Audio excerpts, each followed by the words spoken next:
Good morning, Year 6. Mrs. Green here with your Monday morning reading lesson. Before we start, I hope you all had a good weekend and you're raring to go again with your online learning.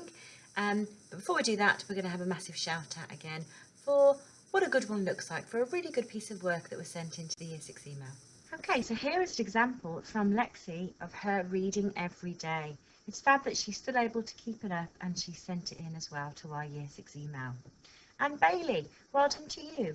You have clearly shown that you can answer 3-mark questions by providing a point and supporting it with 2 points of evidence. So well done. Both of you girls, you can have 2 dojos each. Right, on to our starter for today.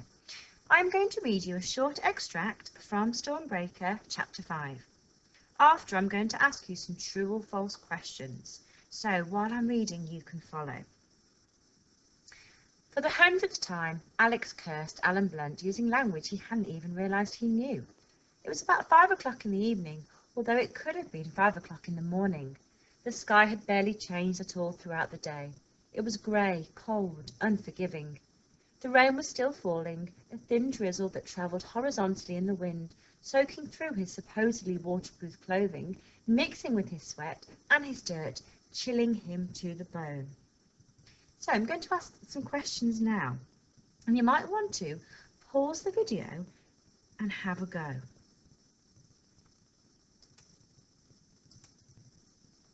True or false? This was the first time Blunt had wound Alex up.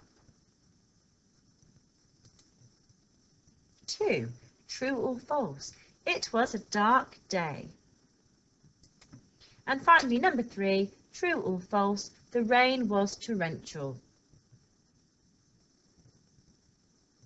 Okay, so I'm now going to go through the answers, but I'm going to prove how I know as well by using evidence from the text. So, number 1 was false. False because it says in the text, the 100th time. 2, it was true. It says in the text that the sky hadn't changed all day and it was grey. And 3, false, it says the rain was a light drizzle. So well done if you got all those right.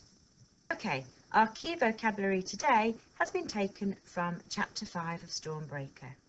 So as we would normally do in class, let's say it, shout it, whisper it and clap it. And think very carefully about what these words could mean as well. Okay, let's go through the meanings of our new words today. So rendezvous is a meeting at an agreed time and place. A gash is a long, deep cut and wound. Crude, an adjective, you can describe something as not being in its natural state, not yet being refined. Hostile, you might have heard this word before, is an adjective as well, showing or feeling opposition or dislike, generally being unfriendly. Okay, time for you to have a little bit of a think. So, the next chapter that which we are going to be looking at today is called Double O Nothing. Okay, so today we're going to be looking at quite a tricky learning objective, but one that I really enjoy doing actually. Okay, we're going to be learning to explain how meaning is enhanced through choice language. And I bet you guys are thinking, well, what does that actually mean? Well, it means to spot ambitious vocabulary. So that could be new words that you don't commonly see, and figurative language. Can you think of what figurative language is? That's examples of similes, metaphors, personification, that sort of language. So spotting examples of those things within a text that makes the reader think of something, picture something, imagine something, or even feel a certain way. Okay, well, explaining how meaning is enhanced can be done using 3 types of questions. So we're going to have a look at the different types of questions. Now, the first one is a find and copy question. So we are looking for 4 words that show how Alex was in pain and discomfort. So I'm going to read the extract. And while I'm reading, see if you can spot any words that have helped to enhance the meaning, have helped to show that Alex is in pain and discomfort. Okay, Alex hurt. The 10-kilogram Bergen rucksack he had been forced to wear cut into his shoulders and rubbed blisters on his back. His right knee, where he had fallen earlier, was no longer bleeding but stung. His shoulder was bruised, and there was a gash along the side of his neck. His camouflage outfit fitted him badly, cutting his legs. So referring back to the question, find and copy 4 words that show Alex was in pain and discomfort. So the author could have just said Alex was in pain and discomfort, but he has shown it another way to help enhance the meaning. And another thing to point out is that I am just looking for 4 words, not 4 phrases and not 4 sentences. Right, let's see what I've come up with. Okay, and to reveal my answers. So I have put cut, stung, bruised and gash because all of those 4 very different words help show a picture that Alex was in pain. Okay, another type of question that also helps show how meaning can be enhanced through certain words and phrases is what we call an impressions question. Now, an impression is an idea, feeling or opinion of something or someone. So, let's have a look at the question. Look at the paragraph beginning. Start at once. What impression do you get of Alex's future from the phrase dead meat? Okay, let's have a look at the paragraph beginning. Start at once. Start at once. Alex spoke the 3 words without liking the sounds of them. Mr. Blunt and Mrs. Jones waited for an answer. He sighed. Yeah, right. He glanced at the cold meat on the plate. Dead meat. Suddenly he knew how it felt. What impression does that phrase, dead meat, because it's not a complete sentence, does that give us of Alex's future? So what is going to be happening, do we think, or what do we think Alex thinks is going to be happening? Okay, well, I think the phrase dead meat suggests or shows us that Alex will be hurt, in serious trouble, or even killed. Right, and the third type of question that does this is what we call a picture it question. So this is a question that will be based on when you've read something out, when you've read a certain word or a phrase or figurative language, what do you picture in your head? What do you imagine? So let's have a look. It was grey, cold, unforgiving. What does this statement tell you about the weather? Okay, well, in my answer, I am going to talk about all 3 words. So grey and cold suggests it is almost like a winter's day because we tend not to have grey, cold days in the summer. Maybe we do a little bit in this country. And unforgiving suggests it didn't let up all day, so the weather remained horrible all day. And unforgiving also means harsh and not pleasant, so generally not a nice day at all. Okay, over to our turn now. So this is a question that I'd like you to have a go at doing, okay? And then I'll go through the answers again at the end. So, time had begun to dissolve into itself. What does the sentence suggest about Alex's time at camp? Okay, it suggests that Alex had no clue how much time had passed and that each day was the same, as if they had blended into one. Right, and it's your turn now. So I'm going to encourage you today to have a go at all of the chili questions. Doesn't matter if you are 1, 2 or 3 chili, can you have a go at all of the questions?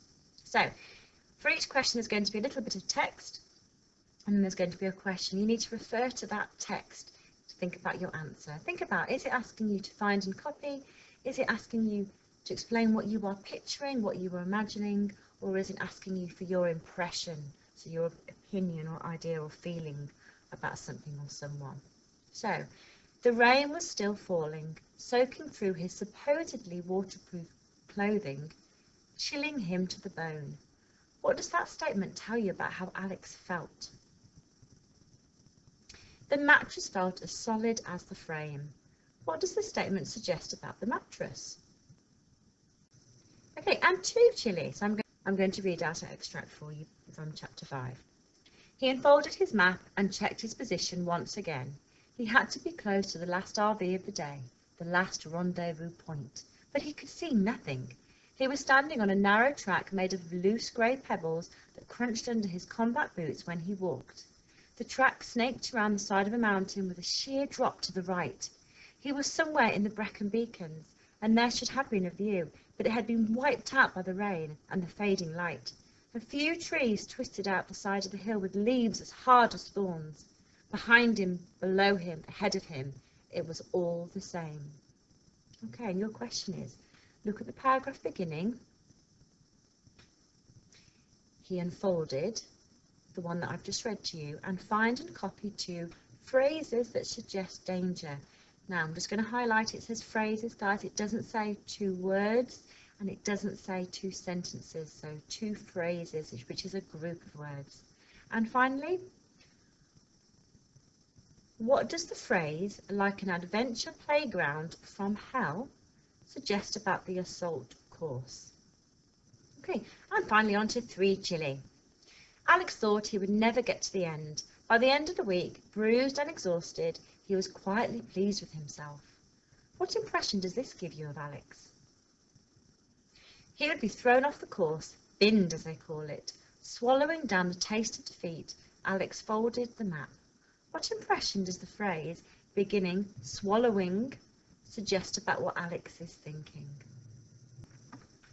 Okay, to reveal the answers for 1 chili. So, what does the statement tell you about how Alex felt? Well, he felt extremely cold. The clue for that is chilling him to the bone. Okay, the mattress felt as solid as the frame. It suggests the mattress was really hard and really firm. Chili answers. Find and copy 2 phrases that suggest danger was ahead, sheer drop, and hard as thorns. What does the phrase like an adventure playground from hell suggest about the assault course? Think about an assault course and how it should be, and then think about an adventure playground from hell. So loud, children make lots of noise. Wild, but the fact that it's from hell means that they weren't being watched. There was no organisation, and it was very dangerous as well. And a 3 chili. What impression does this give you of Alex? So it suggests that Alex is happy with his accomplishments but doesn't want to brag about it nor be seen to be bragging. And the final question, the swallowing defeat, what does that suggest? It suggests that Alex is not hopeful or positive, but he is forced to accept the unwanted situation that he is in, that he finds himself in. Okay, I'm now going to read the first part of chapter 5 to you. 009. For the 100th time, Alex cursed Alan Blunt, using language he hadn't even realised he knew. It was almost 5 o'clock in the evening, although it could have been 5 o'clock in the morning. The sky had barely changed at all throughout the day. It was grey, cold, unforgiving. The rain was still falling, a thin drizzle that travelled horizontally in the wind, soaking through his supposedly waterproof clothing, mixing with his sweat and his dirt, chilling him to the bone. He unfolded his map and checked his position once again. He had to be close to the last RV of the day, the last rendezvous point. But he could see nothing. He was standing on a narrow track made of loose grey shingle that crunched under his combat boots when he walked. The track snaked round the side of a mountain with a sheer drop to the right. He was somewhere in the Brecon Beacons, and there should have been a view, but it had been wiped out by the rain and the fading light. A few trees twisted out of the side of the hill, with leaves as hard as thorns. Behind him, below him, ahead of him, it was all the same. Nowhere land. Alex hurt.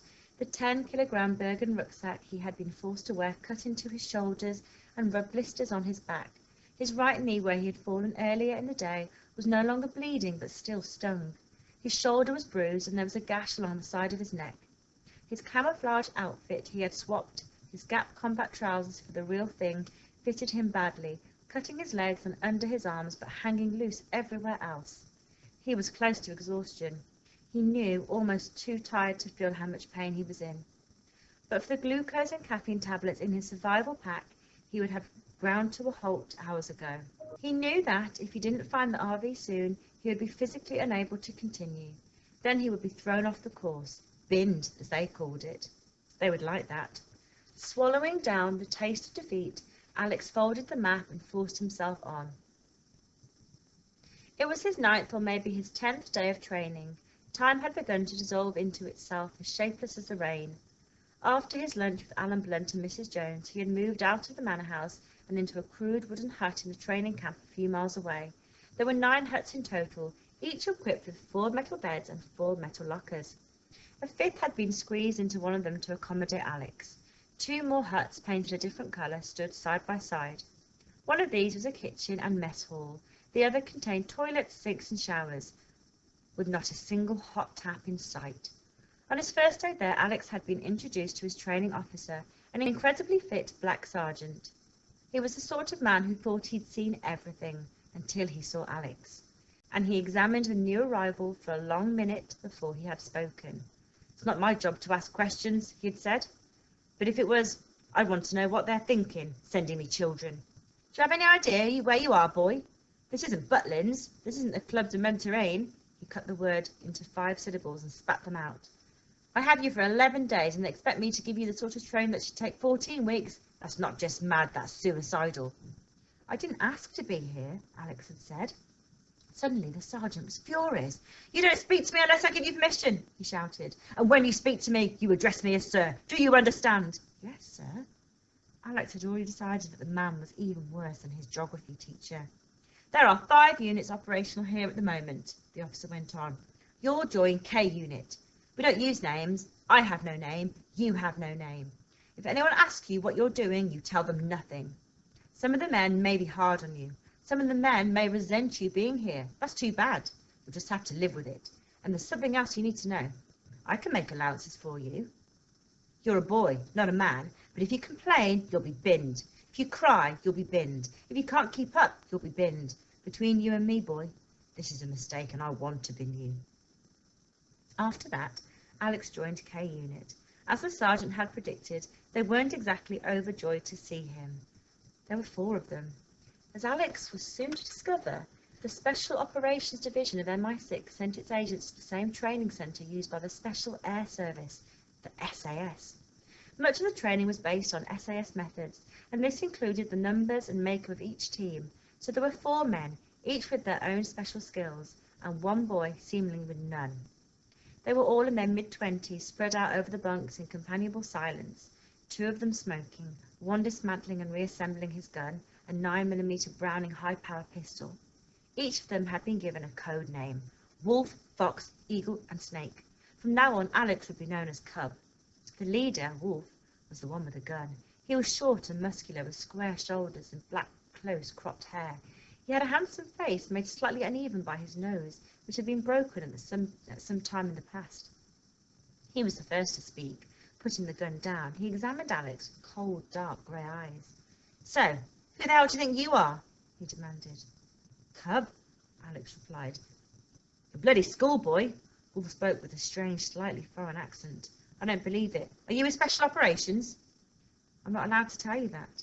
Alex went over to his bunk and sat down. The mattress felt as solid as the frame. Despite the cold, there was only 1 blanket. Wolf shook his head and smiled humorously. "Look what they've sent us," he muttered. 007? 00 nothing more like. After that, the name stuck. 00 nothing was what they called him. In the days that followed, Alex shadowed the group, not quite part of it, but never far away. Almost everything they did, he did. He learned map reading, radio communication, and first aid. He took part in an unarmed combat class and was knocked to the ground so often that it took all of his nerve to persuade himself to get up. And then there was the assault course. 5 times he was shouted and bullied across the nightmare of nets and ladders, tunnels and ditches, swinging tight ropes and towering walls that stretched for almost half a kilometre through and over the woodland beside the huts. Alex thought of it as the adventure playground from hell. The first time he tried it, he fell off a rope and into a pit that seemed to have been filled on purpose with freezing slime. Half drowned and filthy, he had been sent back to the start by the sergeant. Alex thought he would never get to the end, but the second time he finished it in 25 minutes, which he cut to 17 minutes by the end of the week. Bruised and exhausted though he was quietly pleased with himself. Even Wolf only managed it in 12. Wolf remained actively hostile towards Alex. The other 3 men simply ignored him, but Wolf did everything he could to taunt and humiliate him. It was as if Alex had somehow insulted him by being placed in the group. Once crawling under the nets, Wolf lashed out with his foot, missing Alex's face by a centimetre. Of course, he would have said it was an accident if the boot had connected. Another time he was more successful, tripping Alex up in the mess hall and sending him flying along with his tray, cutlery and steaming plate of stew. And every time he spoke to Alex, he used the same sneering tone of voice. "Good night, 00 nothing. Don't wet the bed." Okay, tune in for more Stormbreaker tomorrow, Year 6. Okay, and as always, please send in any of your work to year 6 at franchprimary.works.uk.